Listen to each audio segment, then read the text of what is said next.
its most fertile fluids. Then it is flung into a bog. Preserved for centuries in the dark, cold depths of a Danish bog, the Tollund Man's face remained untouched by time. He was found curled up in a bog, eyes shut, lips pressed together as if peacefully asleep. But now scans have revealed his chilling final seconds, and they are anything but peaceful. Join us as we unravel the mysteries surrounding the Tollund Man. The Tollund Man's scan. The best preserved ancient human remains in the world have been scanned using a state-of-the-art scanner at the Department of Forensic Medicine. This has revealed new insights into his internal health and the reason for his passing. The head of the 2,400-year-old bog body known as Tollund Man was moved from Museum Silkeborg to the Department of Forensic Medicine at Aarhus University. There, the renowned head underwent extensive examinations using both a clinical CT scanner and the university's new micro-CT scanner, which can create incredibly detailed images. Both researchers and museum staff stayed awake for 24 hours during the scanning process, but the outcome was worth it, according to Ole Nielsen, the director of Museum Silkeborg, where Tollund Man is usually displayed. Ole Nielsen explained that they were especially interested in examining his teeth and neck. They believe he was hanged. This has been the leading theory since Tollund Man was discovered with a leather rope around his neck in 1950. However, earlier studies using X-rays and scans weren't precise enough to rule out other possibilities, like the idea that he was strangled. The virtual autopsy of Tollund Man's head and brain reveals fascinating details. Through digital dissection, they can examine the brain, which is surprisingly well preserved despite some shrinkage. Ole Nielsen, the museum director, was excited about the clear images of Tollund Man's teeth and eyes, which were hidden from view since both his mouth and eyes are closed. He commented that one eye appears to be perfectly intact in terms of its shape and optic nerves. The other eye has a puncture, and it was incredible. It's remarkable that his eyes and mouth aren't severely damaged. Lips usually deteriorate quickly after passing away, yet he lies there with an almost Mona Lisa-like smile. He added that they wouldn't even think of prying his mouth open to check his teeth, but now they can see them through the scan.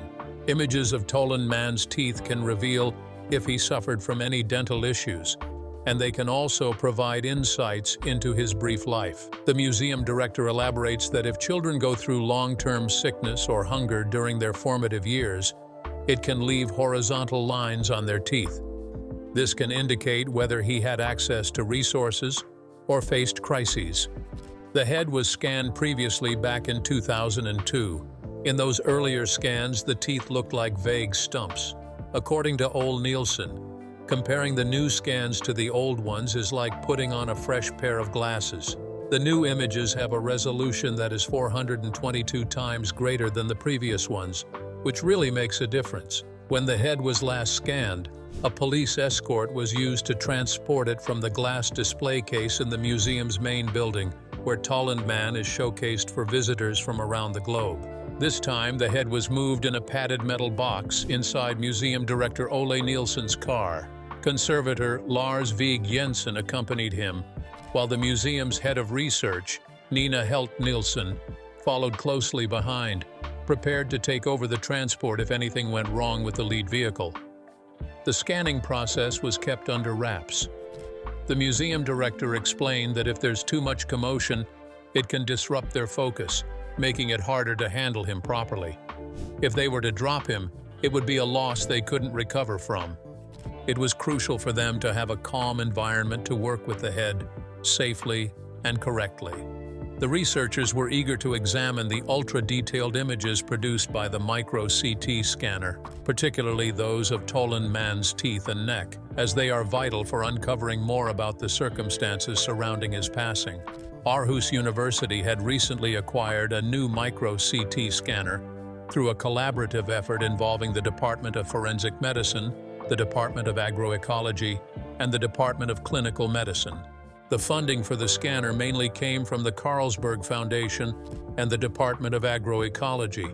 Micro-CT is a three-dimensional imaging method that utilizes X-rays to examine the interior of an object, layer by layer. Although the process is time-consuming, It produces images with exceptional resolution and detail. This scanner is employed to analyze a diverse range of materials, such as clinical and forensic tissue samples, specimens from lab animals, soil samples, and items from museums. Radiographer Christina Kare Eilskov Pedersen and Assistant Professor Kasper Hansen from the Department of Forensic Medicine, along with Assistant Professor Henrik Lauritsen from the Department of Clinical Medicine, were eager to scan the head of the Tollund Man using the new micro-CT scanner.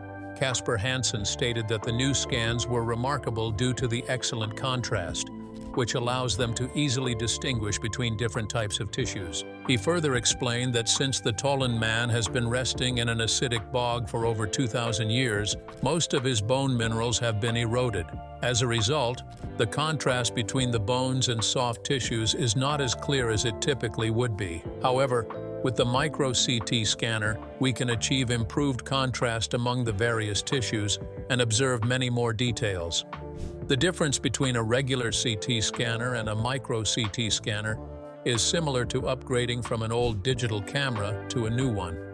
The new scanner stands out from the university's other micro-CT systems because it can scan tiny samples with ultra-high resolution and also create images of larger items, like a whole head from an ancient human, as noted by Associate Professor Henrik Lauritsen. He explained that they utilize it to investigate a variety of things, including clinical and forensic tissue samples, specimens from lab animals, soil samples, and museum artifacts. In the upcoming months, researchers from both Aarhus University and Museum Silkeborg will closely analyze the findings, and Tollund Man is back at the museum, resting in his glass display and appearing mysterious. The new scanner stands out from the university's other micro-CT systems because it can scan tiny samples with ultra-high resolution and also create images of larger items like a whole head from an ancient human. Tollund Man may be the most famous, but he's far from the only one. Let's uncover the chilling world of bog bodies, the preserved bog body. Every ecosystem has its own stories, but bogs are particularly fascinating. Besides their distinct ecology, these peaty wetlands contain secrets from the past that humans have been uncovering for centuries. Sometimes, this exploration reveals secrets in the form of human remains. To grasp how bogs can so well preserve human remains right down to the undigested food in a stomach, you first need to understand bog systems. Bogs are just one kind of wetland, as explained by Roy van Beek, an associate professor of landscape archaeology at Wageningen University in the Netherlands. The most well-known type is raised bogs, which are elevated above the surrounding land and receive water from rain. This setup makes them very acidic and low in nutrients, or oligotrophic. Since they are always soaked with water, not much can thrive here. Only a few bogs have the right conditions to preserve mammal tissue. Most of these bogs are found in colder regions near salt water. For instance, in Denmark, where the Haraldskær woman was found, the salty air from the North Sea sweeps over the Jutland wetlands, creating a perfect setting for peat to grow. As new peat layers form over the old ones, the older peat decays and releases humic acid, which is also called bog acid. These bog acids, which have pH levels similar to vinegar, help preserve human bodies, just like pickling preserves fruit. Additionally, peat bogs develop in places that lack drainage, leading to nearly completely anaerobic conditions. This highly acidic and oxygen-poor environment prevents the common aerobic organisms in the soil from starting the decomposition process. Researchers found that for preservation to happen, the body must be placed in the bog during winter or early spring, when the water is cold. This cold temperature allows the bog acids to soak into the tissues before decay starts. At temperatures below 4 degrees Celsius, bacteria can't grow fast enough to cause decomposition. Plants like sphagnum moss break down and compact into a fibrous brown substance known as peat, which forms a cold, oxygen-free environment. Without oxygen, a bog prevents bacteria from doing their job, Van Beek explains, leading to the preservation of a body known as a bog mummy.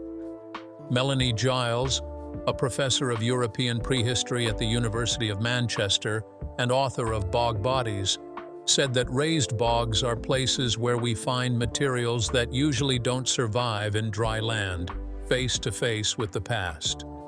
This includes things like skin, hair, and nails. There are around 2,000 known bog mummies and skeletons across Europe, according to a 2003 study published in the journal Antiquity by Van Beek and his co-authors. However, Van Beek believes the real number is much higher. Most of the bodies that have been found belong to individuals who seemingly met violent fates, such as hanging, bludgeoning, or beheading. For a long time, people have been fascinated by the idea of final menu fantasies, which is clear from the amount of writing focused on last meals for death row inmates in the United States. Recently, researchers in Denmark have revisited the last meal of the famous Tollund Man, using advanced technology to uncover more about life during the Iron Age in Denmark. Joshua Levine explains in Smithsonian Magazine that to the people who put him there, a bog was a special place. Half earth, half water, and open to the heavens, they were borderlands to the beyond.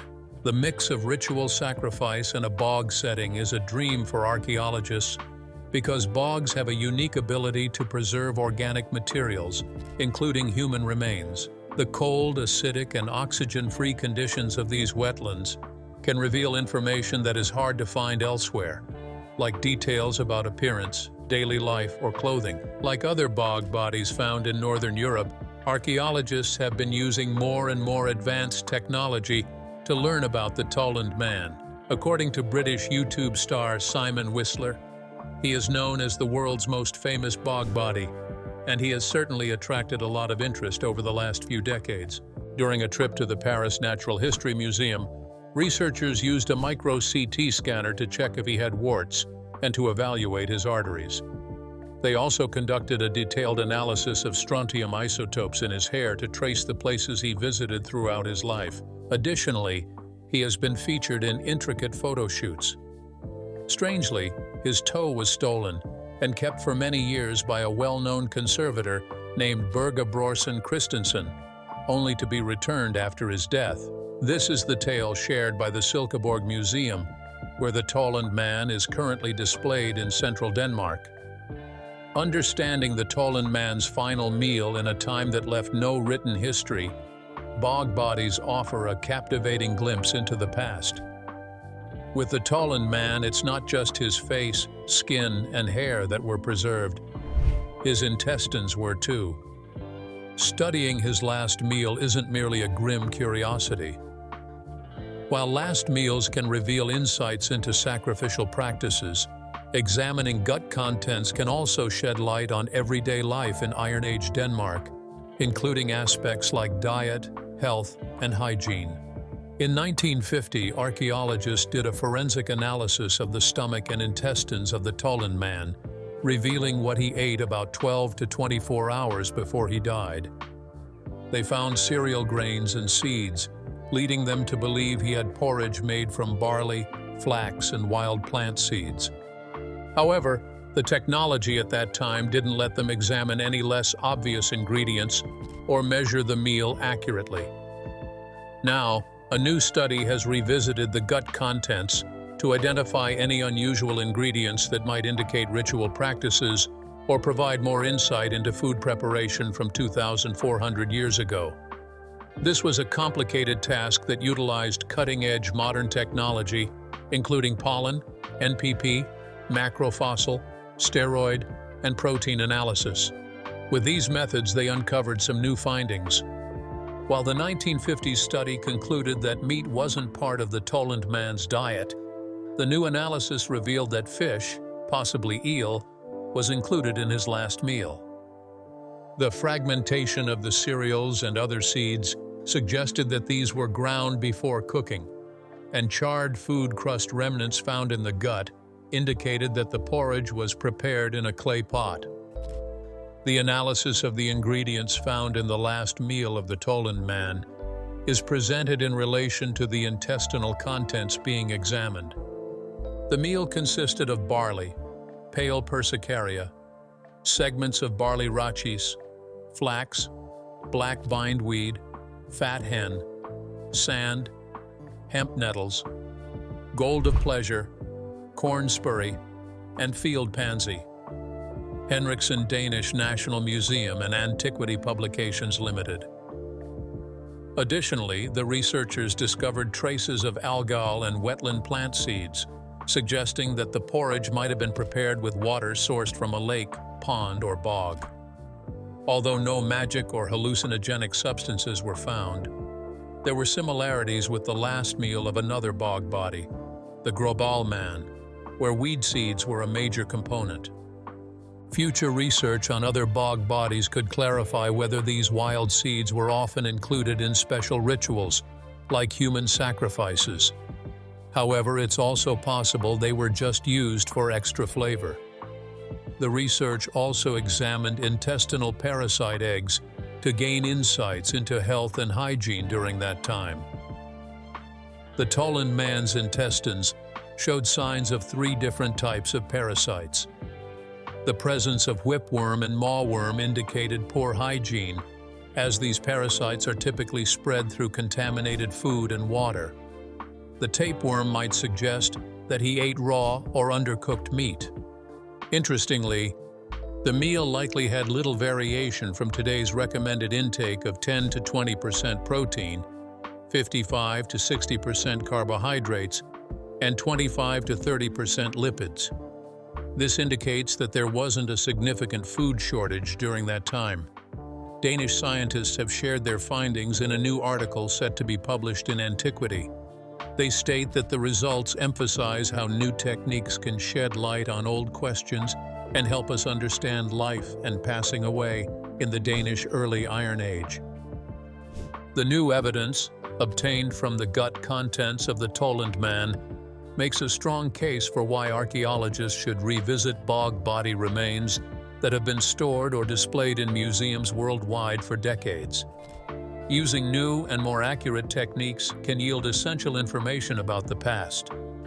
The ancient belief that bogs were borderlands to the beyond seems particularly fitting. The ongoing study of the bog-preserved Tollund Man continues to provide insights and fill in the gaps in our understanding of Iron Age history. The best preserved bodies were discovered in raised bogs, which develop in areas where poor drainage makes the ground waterlogged and slows down plant decay. Over thousands of years, layers of sphagnum moss build up, eventually creating a dome that is entirely nourished by rainwater. A raised bog has very few minerals and hardly any oxygen, but it is rich in acid. When you add the chilly temperatures of northern Europe, it creates an excellent environment for preserving humans that passed away. When a body is placed in this environment, it decomposes at an incredibly slow rate. Shortly after being buried, the acid begins to tan the skin, hair, and nails of the body. As the sphagnum moss dies, it releases a carbohydrate polymer known as sphagnum. This substance binds nitrogen, which stops bacteria from growing and further mummifies the corpse. However, sphagnum also pulls calcium out of the body's bones. This helps explain why, after about 1,000 years of this process, a corpse can end up looking like a squished rubber doll. No one can definitively say if the people who buried the bodies in the bog were aware that the sphagnum moss would preserve them. It seems very unlikely. Yet, it's tempting to think they did, as it aligns so well with the ritualistic purpose of bog bodies, possibly seen as messengers to the afterlife. Additionally, there's the strange case of bog butter. It wasn't just bodies that ended up in the bogs of northern Europe. Alongside wooden and bronze containers, weapons and other items dedicated to the gods, there was also a waxy edible substance made from dairy or meat. A turf cutter discovered a 22-pound chunk of bog butter in County Meath, Ireland. It's believed to be around 2,000 years old, and although it has a pretty funky smell, this Iron Age food would likely be fine to spread on toast in the 21st century. Similar to the vessels and weapons, bog butter might have been meant for the gods, But many scholars think the people who placed it there were just trying to preserve it for future use. And if they realized that a bog could preserve butter, it should preserve the human body as well. A lot of what people understand about bog bodies is mostly speculation and educated guesses. The Bronze and Iron Age societies they came from didn't have a written language. However, there is one thing we do know for sure, as it's literally written on their skin. Almost all of them seem to have been unalived, many in such brutal ways that it gives a sense of grim intention to their deaths. They've been strangled, hanged, stabbed, sliced, and hit on the head. Some victims might have been unalived multiple times in various ways. Vincent van Vilsteren, the curator of archaeology at Drents Museum in Assen, Netherlands, where the bog body is located, ponders why someone would stab a person in the throat and then strangle them. Since the Iron Age, people have been using bogs to collect peat, which is a common source of fuel. Throughout history, peat diggers have stumbled upon bog bodies. The earliest records of these discoveries date back to the 17th century, with a notable find in 1640 at Schalkholz-Fenn in Holstein, Germany. This might be the first documented discovery of a bog body.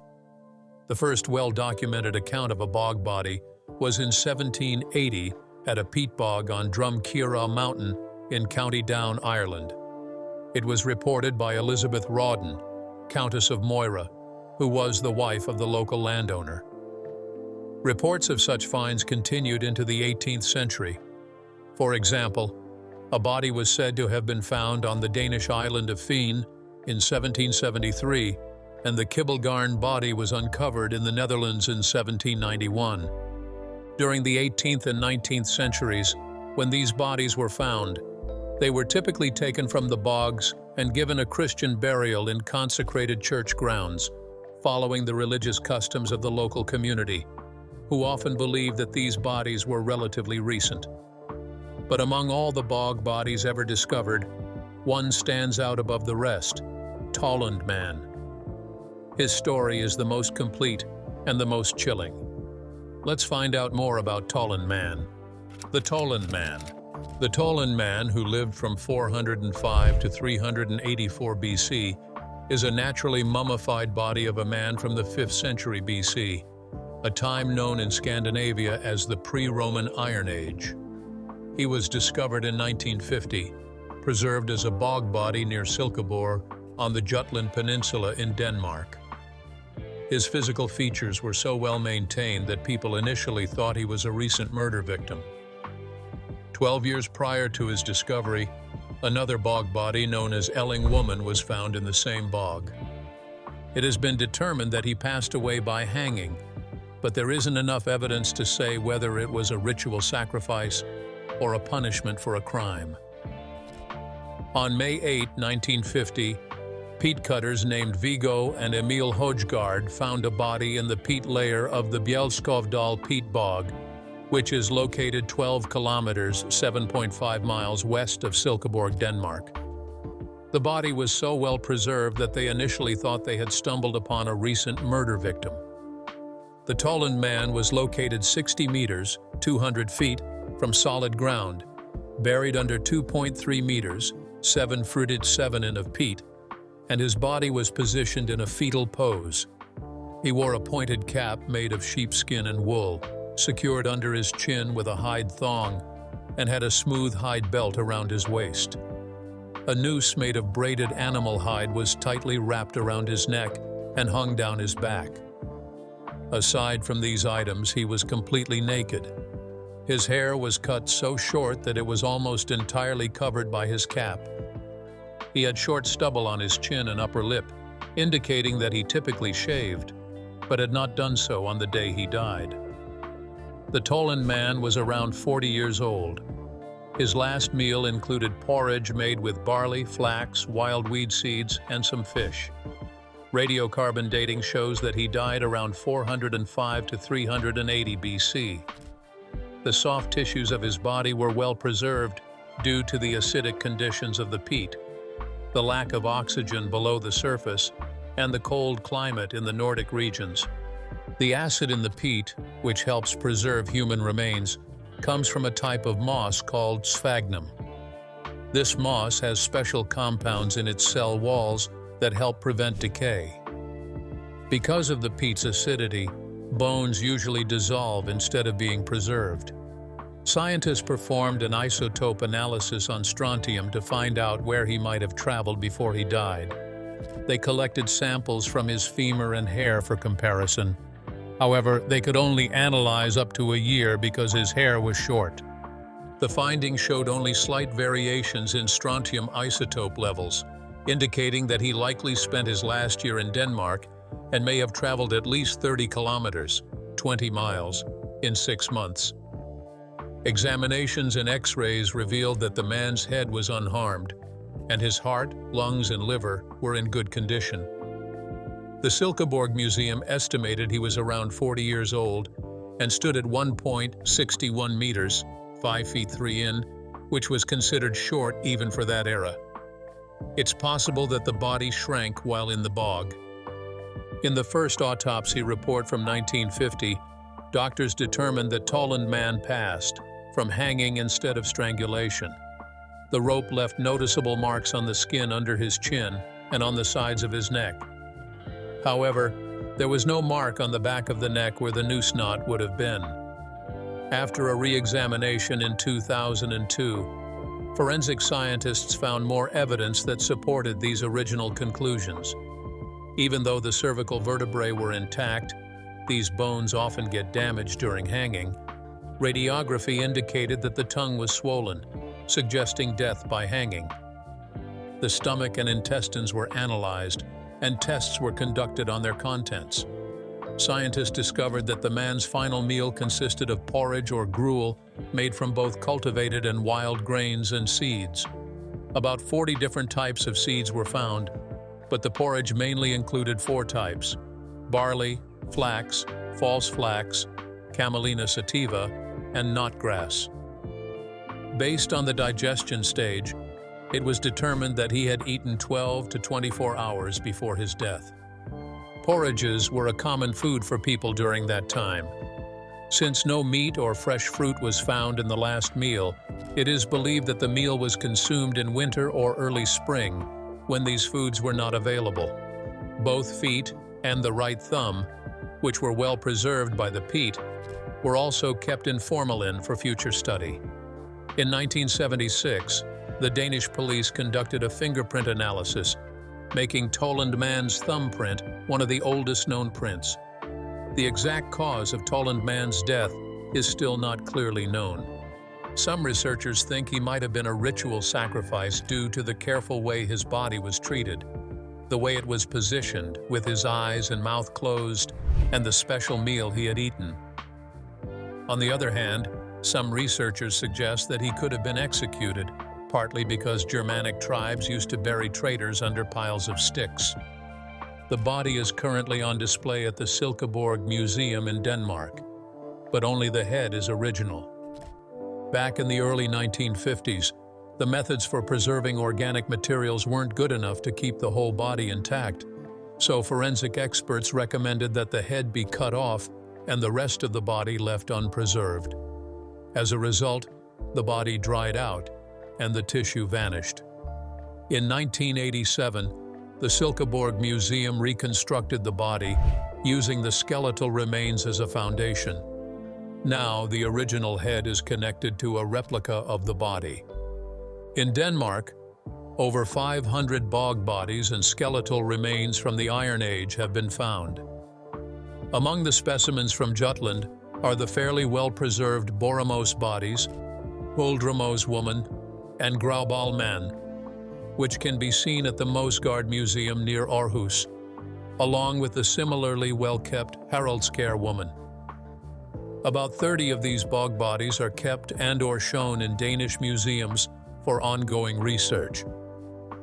Nobel Prize-winning Irish poet Seamus Heaney created a series of poems influenced by P.V. Glob's research on the mummified Iron Age bodies discovered in Jutland's peat bogs, linking them to modern political issues related to the ritualistic unaliving of people.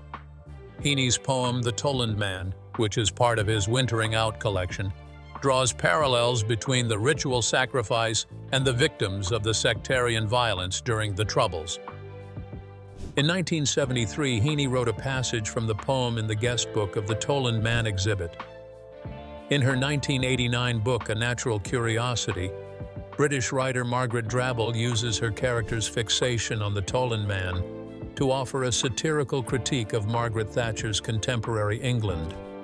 The Tollund Man appears in various songs, including Tollund Man, 1995, by the American folk group The Mountain Goats and Curse of the Tollund Man, 2004, by the English rock band The Darkness. The Tollund Man was referenced in the Mummy in the Maze episode of the American TV show Bones, and also in the 2016 movie Sacrifice, where a bog body was discovered in the Shetland Islands. He is the focus of the book Meet Me at the Museum by Anne Youngson, where the main characters connect over their mutual interest in the Tollund Man. If you enjoyed this video, like and subscribe, and also click the next video shown on your screen.